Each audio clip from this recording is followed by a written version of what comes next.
Draft. So you like laid back. I mean, Oh yeah, this I'm is up a here like hella, conversation. and I'm like here, and then you just went back.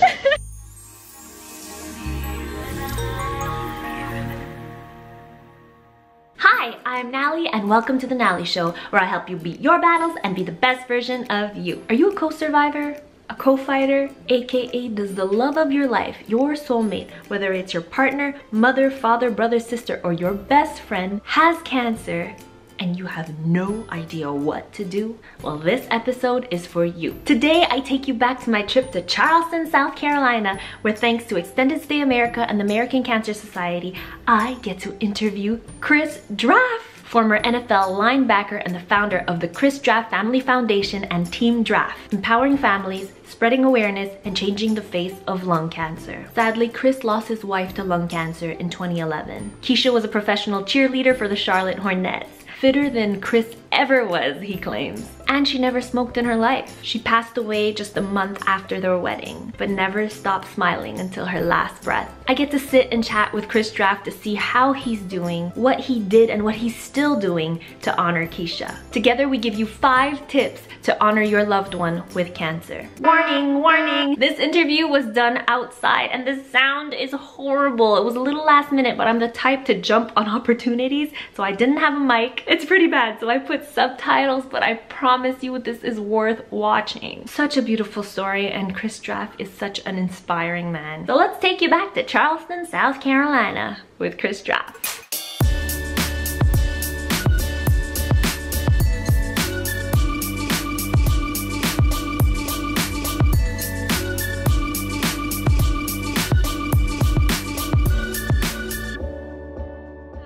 The legendary Chris Draft, former NFL linebacker. Okay. For like what, 7 teams? 7 teams, 12 years. Chicago, San Francisco, Atlanta, Carolina, St. Louis, Buffalo, Crazy. and Washington. And on top of being this legendary football player, you've done so much for the cancer community. Tonight, you know, I wanted to go a little deeper into your story and Keasha's story. Okay. Because anyone can go Google you if you want to know about Chris Draft. Just Google him and the amazing things he does. But tonight I kind of wanted to talk about how to honor, you know, loved ones. Yeah. Those who have passed, those who are fighting. Because I feel like partners and people who are there for their, you know, their loved one who's going through cancer, they don't know what to do. They don't have control, right? For one, I want to start by kind of honoring Keasha. I want you to tell me a little bit about her. What was she like? You know, what do I say? Where do you start? Where do you start? I mean, when she walked into a room, she's gonna light it up, light up the room, and she's gonna smile. She's gonna connect with everybody, and everything that she is authentic. So if you saw me this week and I go and get to know everybody, it seems like I kind of know everybody a little bit more. Yeah. She would be better than that. Oh wow! Like she would know everybody's names, know everybody's birthdays. I mean, would be better than me at knowing, because that's how she was. Yeah. She was authentic. She really cared about people, and it's a tremendous amount of energy. And Keasha had stage 4 lung cancer, which is surreal, which is crazy. So I found out the most important. Well, we found out the most important fact about lung cancer that anyone can get it. Yeah. She's 37 years old. She's challenged me to do P90X with her, run a 10K race. I mean, what is that? And have a little shortness of breath. So much so that she said, I think I might need to use your inhaler. So she was still breathing better than me. With my asthma, whatever, she's still breathing better than me. But she said, let me go in. And next thing you know, she has stage 4 lung cancer. That's crazy, and I feel like it's so important to mention that because we're kind of on that same mission where I'm like, hello, you could be fit and young, no history of cancer in your family, be 24 and get breast cancer, and then also the same thing. Your wife. The same thing. It's rare, but at the same time, it can happen, and that's why it's so, you know, it is important that everyone knows. It's not like you can just let me just clue out because it's not going to happen to me till later. Yeah. It's important to still stay educated. Towards the last few days, did you know it was going to be the last few days? Because you seem both like you're that never give up, go getter, like in it till the end type of people. But like, what happened? You know, football really prepared me and really my wife had a very similar mindset to what we were going through, and that is that you know, any day can be your last day as it relates to ball. And what you do is you can control what you can't control. You're in the day, you're in the moment, and so my wife did a tremendous job of each day, she just refocused. She was going to find a way to enjoy it, regardless of how bad it was going or how good it was going. Yeah. You know, most of the time it wasn't real good, so, but she found a way to smile, she found a way for something to be enjoyable in it. Yeah. And that didn't matter all the way till the end. And I, you know, was telling a group of medical students that, and some of their doctors, and it was hard for them to accept that, you know, on the way to, you know, on the way to your last day, that you could still find something positive in the day, knowing that we're getting closer to that. And is that how she was, like, till the last day? Till the last day. Till the last day. And so, you know, what I say is that everybody has to accept, even if you don't have a bunch of intelligence, you know that everybody's going to pass away. We don't know when. Exactly. I mean, but if you have faith, then you know when you do pass, you're going to go someplace else. Absolutely. All right? And you know the only way to truly appreciate the blessing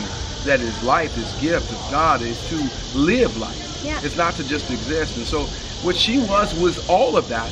And then the other side, and I use the football example, and it's so appropriate now with the Falcons and the Patriots of what happened. It says that if it's the fourth quarter of a game and it seems like it's over, and I know that the coaches are giving up. I know we got some, you know, the fans are giving up, and so many people, commentators are saying, oh, this is crap, and it's over. But if it's your life and it's the last game that you play, it doesn't matter. Exactly. That can be your last game. It could be over. All right? Now, the teams might keep going, but that can be your last game. And if you give up, that's going to be it. Now, in football, if they gave up, all the fans, everybody would be like, what's wrong with you? Oh, how dare you give up? Yeah. Well, why would they ask that in life? Which is so much more important. My wife took it to the end and did a tremendous job of continuing the fight against all the craziness that's happened, but found a way to still smile.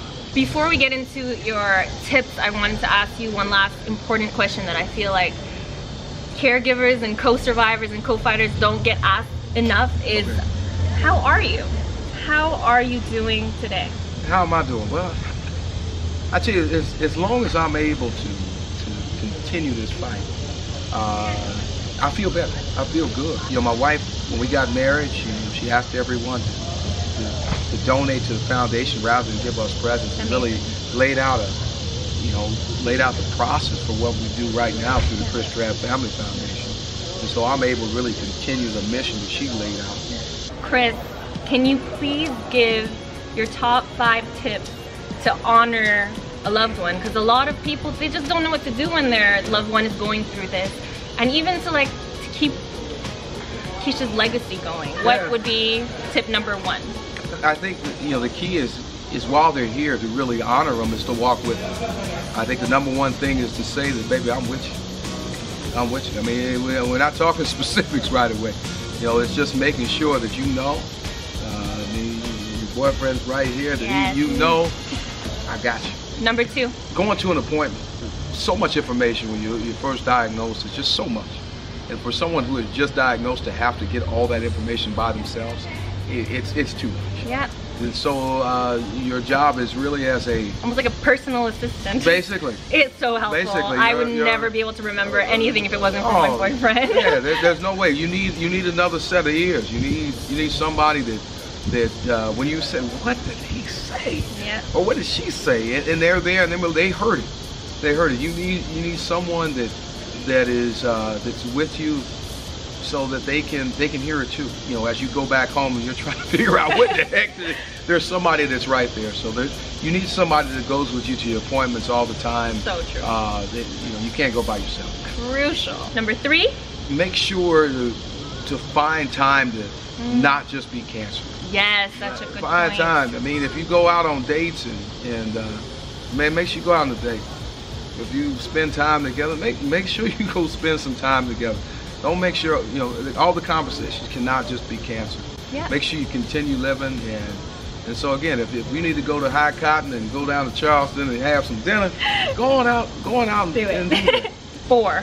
So number 4 for somebody that's lost, and I think that would be live. I mean, you know, don't allow yourself to be stuck where you lost that person. All right, make sure that you continue to evolve and continue to grow, and and know they would want you to be there for your family. You know, so keep on living. If you were, you know, if you were there before, continue to be that. And don't, you know, as much as it might be very difficult because you lost somebody, make sure that you don't waste it. You know, again, this is still a blessing in his life. Yeah. And as hard as it is, we've got to be able to continue to move forward. And the last one is just keep it real. If cancer came in your house and took your spouse or you took your kids or something like that, and you just really feel it's like it's on your heart that you need to come back and whoop that joker tail, I mean, sometimes you just got to do it. And that means wherever you find somebody locally so that you can, it'll allow you to do a little bit more, you know, kind of, you know, whoop a little bit more tail, it would. But wherever that is, find your place. If you just feel like it's not good enough to just live, that you need to make sure that somebody, because it came in your house like it came into my house, and cancer they got to just know. You don't come in the linebacker's house without knowing we coming back at you.